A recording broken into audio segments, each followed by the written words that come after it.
ಈ ದಿನ ಸೂಪರ್ ಸಂಡೆಯ ಸೂಪರ್ ಡಬ್ಬಲ್ ಧಮಾಕ ಕ್ರಿಕೆಟ್ ಪಂದ್ಯಗಳನ್ನು ನೋಡಲು ಮರೆಯದಿರಿ.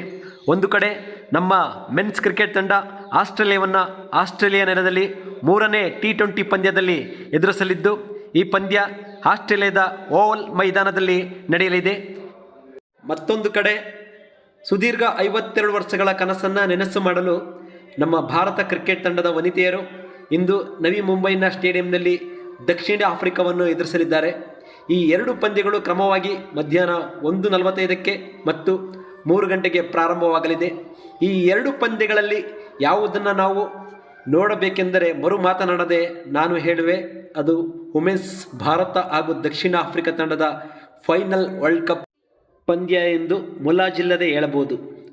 ಭಾರತ ವುಮೆನ್ಸ್ ಕ್ರಿಕೆಟ್ ತಂಡದ ಇತಿಹಾಸವನ್ನು ಗಮನಿಸಿದರೆ ಇದುವರೆಗೆ 3 ಬಾರಿ ಫೈನಲ್ನಲ್ಲಿ ಬಂದು 2 ಬಾರಿ ಎಡವಿದೆ.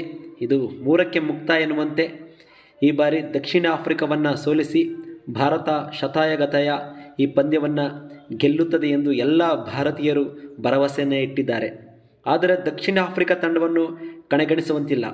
ಯಾಕೆಂದರೆ ಈ ವಿಶ್ವಕಪ್ನ ಲೀಗ್ನ ಹಂತದಲ್ಲಿ ನಮ್ಮ ಭಾರತ ಮಹಿಳಾ ಮಣಿಗಳನ್ನು ಅದು 3 ವಿಕೆಟ್ಗಳಿಂದ ಸೋಲಿಸಿದ್ದನ್ನು ನಾವು ಮರೆಯುವಂತೆ ಇಲ್ಲ. ದಕ್ಷಿಣ ಆಫ್ರಿಕಾ ಸಹ ಈ ವಿಶ್ವಕಪ್ನಲ್ಲಿ ಮೊದಲ ಬಾರಿ ಫೈನಲ್ ಪಂದ್ಯ ಆಡುತ್ತಿದೆ. ಈ ಹೈ ವೋಲ್ಟೇಜ್ ಪಂದ್ಯವನ್ನು ಅಷ್ಟು ಸುಲಭವಾಗಿ ಪರಿಗಣಿಸುವಂತಿಲ್ಲ. ಆದ್ದರಿಂದ ಇಂದಿನ ಪಂದ್ಯಕ್ಕೆ ತೀವ್ರ ಕುತೂಹಲದಿಂದ ಕೂಡಿದ್ದು ನಮ್ಮ ಭಾರತ ವೀರ ವನಿತೆಯರು ಈ ಫೈನಲನ್ನು ಗೆದ್ದು ನಮ್ಮ ದೇಶಕ್ಕೆ ಕೀರ್ತಿಯನ್ನು ತರಲಿ ಎಂದು ಆಶಿಸೋಣ. ಜೈ Hind, all the best girls, ಗೆದ್ದು ಬನ್ನಿ.